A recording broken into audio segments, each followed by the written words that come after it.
ഇടുക്കി പരുന്തുംപാറയിൽ അനധികൃതമായി നിർമ്മിച്ച കുരിശ് പൊളിച്ചുമാറ്റി. റവന്യൂ സംഘം എത്തിയാണ് കുരിശ് പൂർണ്ണമായും പൊളിച്ചു നീക്കിയത്. നിരോധനാജ്ഞയും സ്റ്റോപ്പ് മെമ്മോയും നിലനിൽക്കെ പരുന്തുംപാറയിൽ അനധികൃത നിർമ്മാണ പ്രവർത്തനങ്ങൾ നടക്കുന്നത് ജനം TV റിപ്പോർട്ട് ചെയ്തിരുന്നു. ജനം ഇംപാക്ട് വിവരങ്ങളുമായി സുബിൻ തോമസ് ചേരുകയാണ്. സുബിൻ, ഈ പരുന്തുംപാറയിലെ അനധികൃത കയ്യേറ്റം ജനങ്ങൾക്ക് മുൻപാകെ വച്ചത് ജനം TV-യാണ്. അവിടെ കുരിശ് സ്ഥാപിക്കുന്ന വാർത്തയടക്കം നമ്മളാണ് മുന്നോട്ട് കൊണ്ടുവന്നത്. ആ വാർത്തയിൽ വലിയ ഇടപെടൽ ഉണ്ടായിരിക്കുകയാണ്. റവന്യൂ വകുപ്പിന്റെ വിവരങ്ങൾ.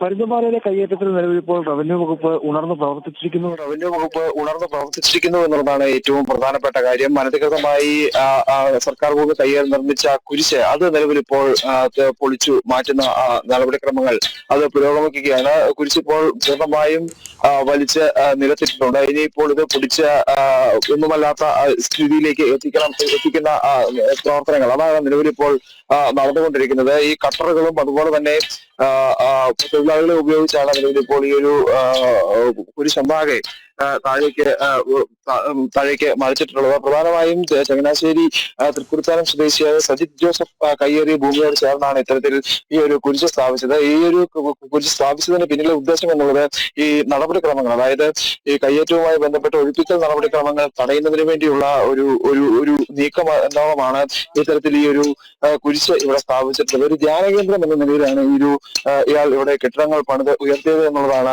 ഏറ്റവും പ്രധാനപ്പെട്ട ഓരോ. അതിനോട് ചേർന്ന് തന്നെ ഇത്തരത്തിൽ ഈ ഒഴിപ്പിക്കൽ നടപടികൾ അടിയന്തരമായി ഉണ്ടാകുമെന്ന് മനസ്സിലാക്കിയത് കൂടിയാണ് ഇത്തരത്തിൽ ഈ ഒരു കുരിശ് സ്ഥാപിക്കുന്നത്.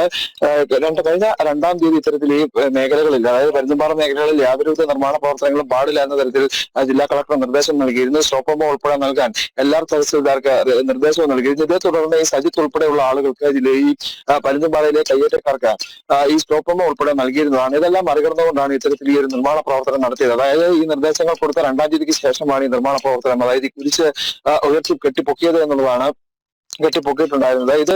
ഇതിനുശേഷം ഈ കഴിഞ്ഞ വെള്ളിയാഴ്ചയോടുകൂടി ഇതിന്റെ നിർമ്മാണ പ്രവർത്തനങ്ങൾ പൂർത്തിയാക്കുകയും ചെയ്തു. പൂർണ്ണമായും കോൺക്രീറ്റ് ഉപയോഗിച്ച്, അതായത് ഇരുമ്പ് കമ്പികൾ വെച്ച് നിർമ്മിച്ച ഒരു കുരിശ്, അതിൽ വലകൾ ചുറ്റിയ ശേഷം അതിനുള്ളിൽ കോൺക്രീറ്റ് നിറച്ചുകൊണ്ടാണ് ഈ ഒരു കുരിശിന്റെ നിർമ്മാണ പ്രവർത്തനങ്ങൾ നടത്തിയിട്ടുള്ളത്. അത്രത്തോളം ബലവത്തായ രീതിയിലാണ് ഈ ഒരു കുരിശ് നിർമ്മിച്ചിരുന്നത്.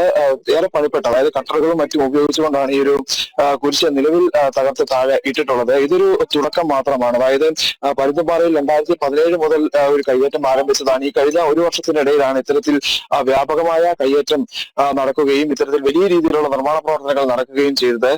നിലവിൽ ഇപ്പോൾ അതിന്റെ ആ ഒരു കയ്യേറ്റം ഒഴിപ്പിക്കലിന്റെ ഭാഗമായുള്ള റവന്യൂ വകുപ്പിന്റെ നടപടികളുടെ തുടക്കം അതാണ് ഈ പൊളിച്ച ആ ഒരു നടപടി ക്രമത്തിലൂടെ ആരംഭിച്ചിട്ടുള്ളത്.